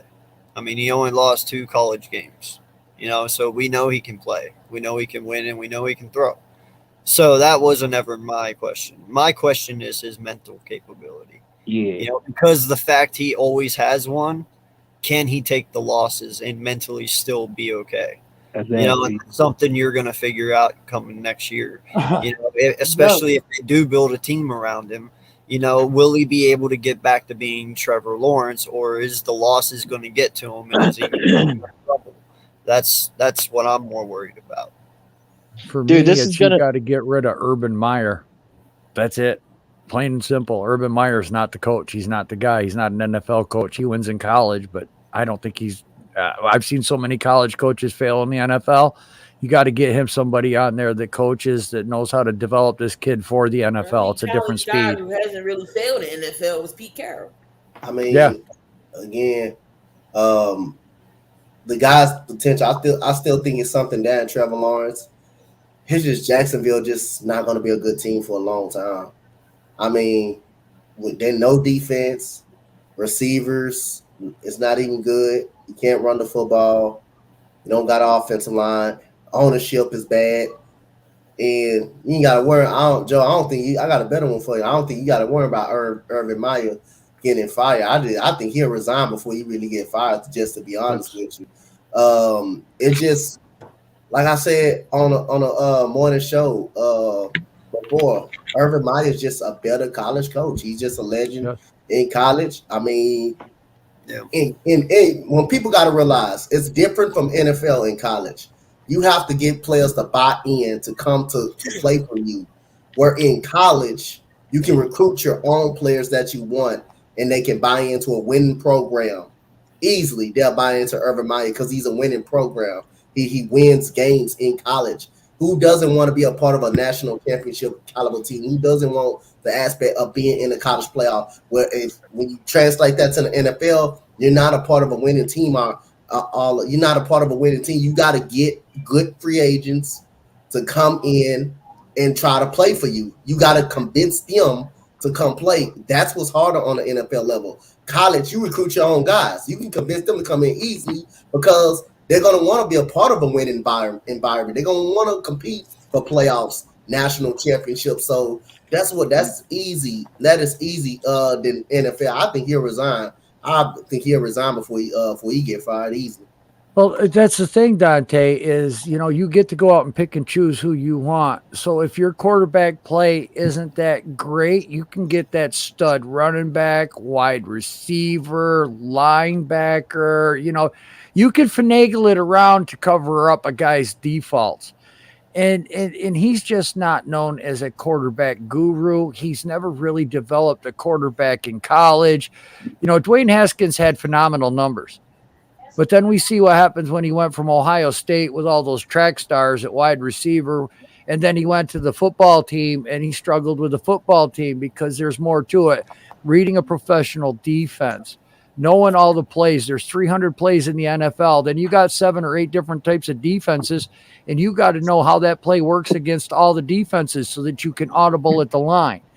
Yep. So, there is a different work ethic involved into it. Whereas college, you're going up against a basic defense all the time. It's just like the preseason. It's why these rookies look so good in the preseason.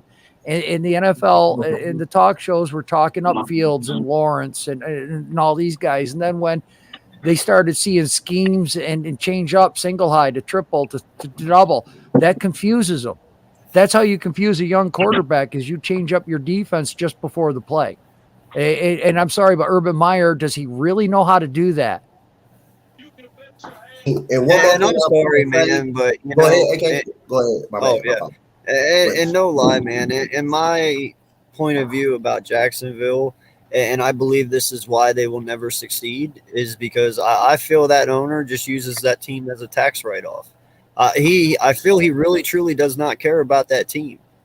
You look at all the things he's done. Yeah, I mean, look at all the things he's done over the years and the people he's gotten rid of and how he hasn't done this right and how he hasn't done that right. I mean, hell, they restructured the stadium and put hot tubs in it. Like, who wants to go to the football game to get in a hot tub to watch a football game? I'm there to watch a football game. Jacksonville hasn't been good since Mark Brunell. Yeah, the last time Jacksonville was relevant was 2017. They went to the AFC Championship game against the Patriots.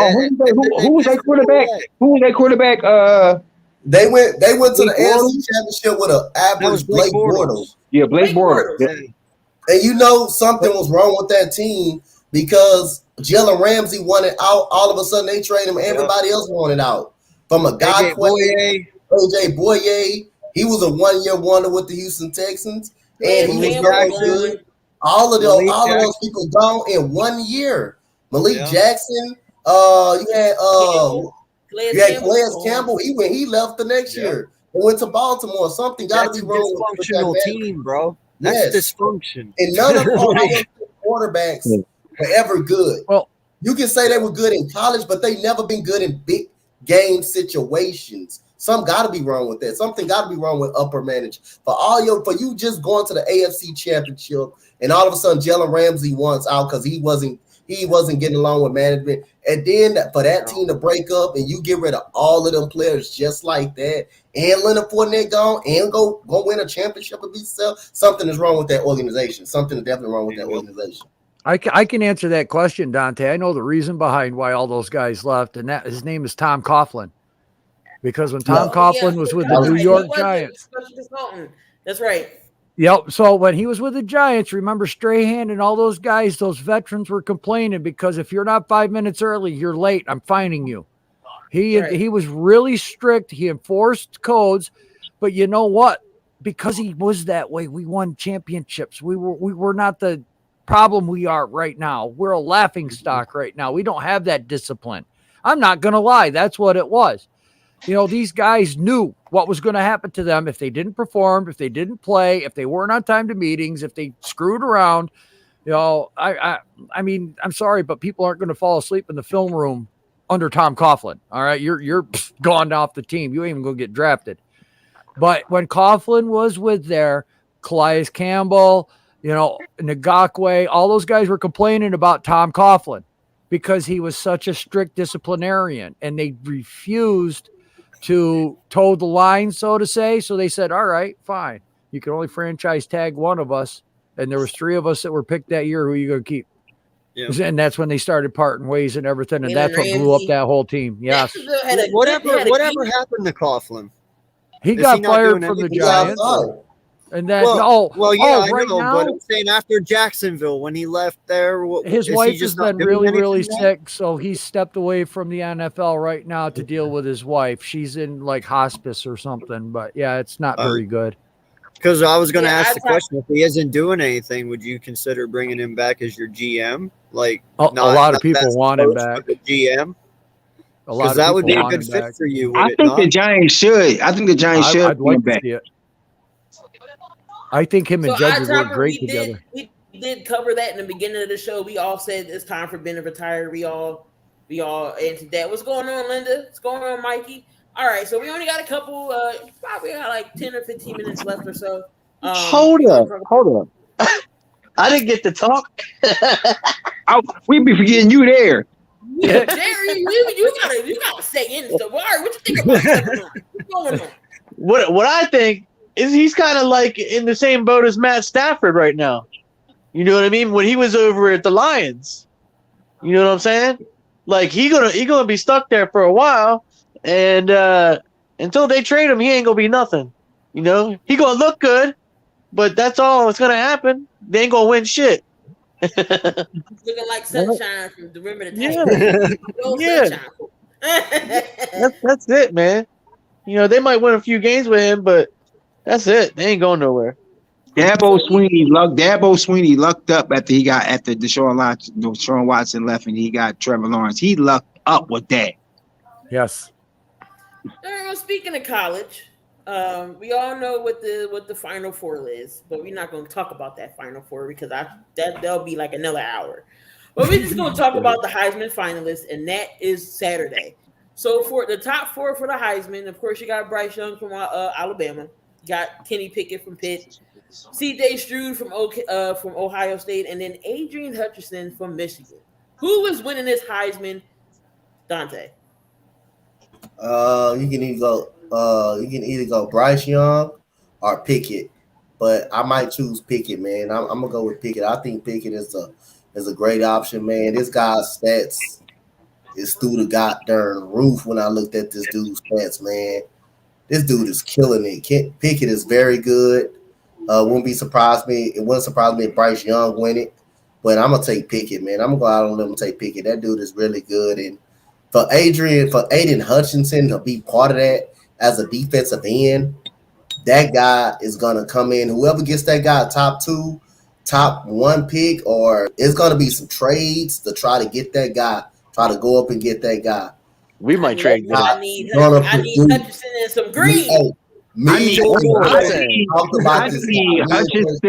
Hutchinson and Bosa on the same line. Me and Joe talked about this guy over and over. Aiden Hutchinson is a type of guy that's gonna come on your team and make an impact right away on the field. Yeah. This guy's a beast. I need Hutchinson and Bosa on the same D line. Hutchinson's gonna be the real deal, man. He gonna come in and make an impact right out of the gate. I'm telling you. Yeah, probably. He's a beast. I agree. I still feel like Michigan gonna beat Georgia. That dude's got a motor, man.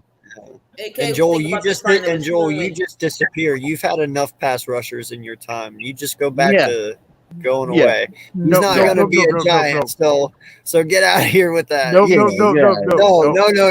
Yeah, listen, we'll trade up and get him. We'll trade up and get him right before you guys do. I got a deal. I got a deal in place with Coach. All right, we're checking number 2. Get out of here. Like my Niners could just tank for the rest of the season so we could get a couple good draft picks, even though this draft is not strong. Dude, we're 4 wins right now. You really think we're winning another game with that performance we put out on the field Sunday? Really? You really? I think the Jets and Lions could beat us. I'm not gonna lie. Yo, but for real, Dolphins been looking good, so you all got beat by a good team. AK, who you got winning this Heisman? Listen, I'm going with Hutchinson. All right, this kid is the real deal. He is a dog. You know, he is Michigan's defense. I will not lie. He is going to be something special to watch in the NFL. And you know what? I'm tired of seeing quarterbacks and stuff get it all the time. You know, we had Devontae Smith win it last year, and you know, hell with the quarterbacks. Let's see a defensive end grab it. Hutchinson, 100%. Let's go. So who you got? I got Hutchinson also. Mitch is going to love me for this right here. Look, these quarterbacks usually have a running back that helps them win the Heisman, wide receivers that help them win the Heisman, offensive line that helps them win the Heisman. Makes them look like heroes. Hutchinson right now has one guy on that defense, Ojuda. Hutchinson on one side, him on the other. Michigan safeties and corners are not that good. And these two guys are making that Michigan defense look phenomenal. I've watched like 5 or 6 Michigan games this year. Yeah. And I'll tell you what, when you've got somebody that is in the 90 ratings of rushing the passer and in the 90 ratings of setting the edge and stopping the run, that's few and far between. There's not many guys that can do it. If you look at Kenyon Thibodeau, he is phenomenal at rushing the passer. But I watched him Friday night it was. He could not set the edge and stop the run. He's going to be developmental when it comes to that. He's not a 3-down edge. Hutchinson comes into the league, automatic 3-down edge, automatically secures one position on your line. And if you've got somebody else next to him, look out. That's my feelings on this kid. No lie. I'm going to go as far as saying Hutchinson will be better than J.J. Watt. Tayrock. Could be. Yeah. I like Pickett and Bryce Young, but I gotta go agree with them. I think Hutchinson should get it because you don't find too many defensive players with impacts like that. The last Michigan player to win that was Woodson. Yes. You don't see too many defensive players win it, and I feel like this is the year another defensive players. I'm not taking credit away from Pickett or Bryce Young or anybody for a finalist, because even to be a finalist is even tough to get to. But I'm gonna go with the kid Hutchinson. Yep. Same here. I'm going Hutchinson too. He deserves it. Everybody going Hutchinson. I mean, he has been balling those. Like Started I'll give up Jimmy G. I'll give up Jimmy G and somebody else to get him in the draft. I'll give up Jimmy G for Hutchinson, but put Bosa and Hutchinson on the same line. Let's get that Niner line back intact. Let's get it back. Mitch's ears were ringing. You know who just popped in? You see that?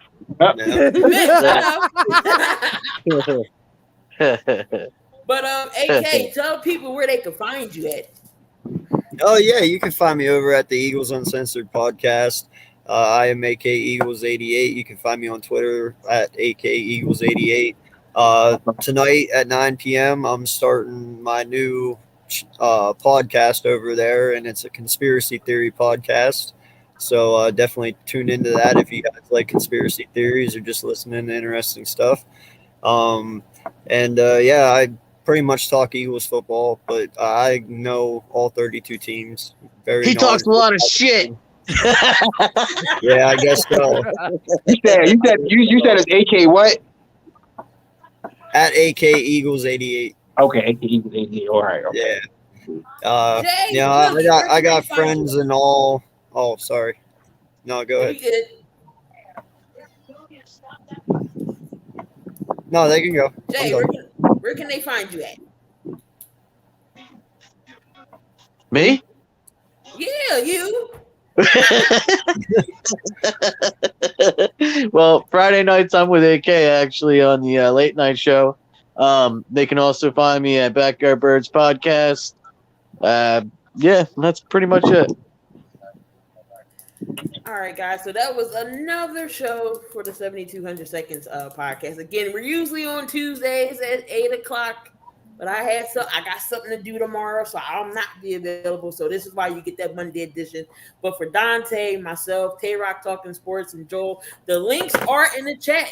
So make sure you subscribe to everybody here on the Spotlight Sports Network. Again, we was on all platforms tonight. We was on the Spotlight Sports Network, Coach Dante's channel, my channel. We was on ASAP Sports Network. All the links are in the chat and in the description. Make sure you subscribe to everyone here. And Make sure you come back on tonight on the network at 10 o'clock. We got Take Two with Jonathan and Jake, so you don't want to miss that back here at 10 o'clock. We got stuff going on all week here on the network, so make sure you stay tuned. Any last words before we roll out? Yeah, I was wondering why the show was on today. I was like, hold on, they doing the show today? I was like, Keith must got to be doing something because this show is never on Monday. I'm used to being on never on Mondays.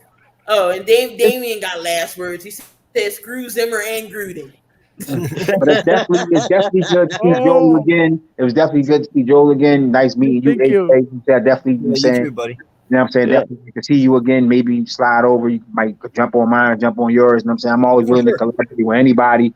But yeah, I'm definitely loving the way this network is growing. I'm about to have some content. Me and my brother was actually talking. I'm about to get my logo made. I'm about to have some more content on my page. So I'm about to start getting up there with my fellow mates now because I got to do a lot of my stuff at work. That's where I be at. So y'all definitely going to see more of my content. You know what I'm saying? Still I'm saying like, subscribe, share for all the people that's on that actually is on the show and everybody that's on each network.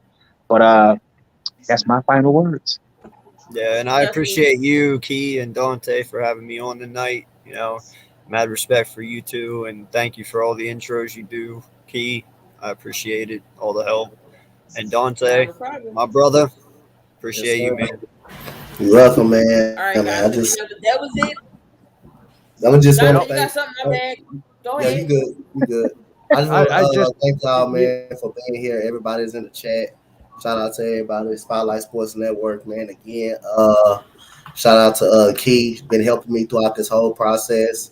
Thank goodness that Joe was on the network with us. AK Pop will be on sooner or later with us, man. So I thank y'all, Tayrock, man, everybody, man. So I thank y'all so much for coming on, man. It's been really fun. I've been really having a lot of fun since I've been a part of this network. And, you know, we're here to help each other grow and help the channels grow, help each other out too, and have fun. Not just about debating, but we just have fun doing this. And this is what we do as sports analysts. We want to be better than ESPN. We want to be better than everybody, all the shows. And this is where you come to, Spotlight Sports Network and ASAP Sports Network. And I shout out to everybody, man, for coming on the channel with us, man. Joe, any last words? Yeah, I'm going to agree, man. Thank you so much. I'm so glad that I'm able to be a part of this. I'm loving how everyone helps each other. Everyone's friendly. We all give our opinions. Nobody gets upset about it. Everyone takes it and we discuss it like, you know, civil human beings, and that just lead by example for other people. You don't have to love the same team, but you can still get along and show that respect for each other, because respect is definitely earned and not given. And I do that a lot on my channels, remind people of stuff like that. But, you know, make sure you check out AK, because you're probably going to hear something about Chunky Soup tonight, I'm betting. And then actually, no. The first episode's on Bohemian Grove in California. Oh, and Damien, you know what? You could always get this guy for your next coach too if you don't like Zimmer and Gruden. I'm just giving you options, okay? To Chicago, let's go. But we'll have a fit. Make sure y'all again subscribe to everyone here in the description. We are live all the time. Again, come back here on the network, 10 o'clock, Take Two with Jonathan and Jake. They're going to be here with their topics. So again, guys, y'all enjoy the rest of your Monday, and we'll see y'all in another video. Send me the link. I'll be back. Word.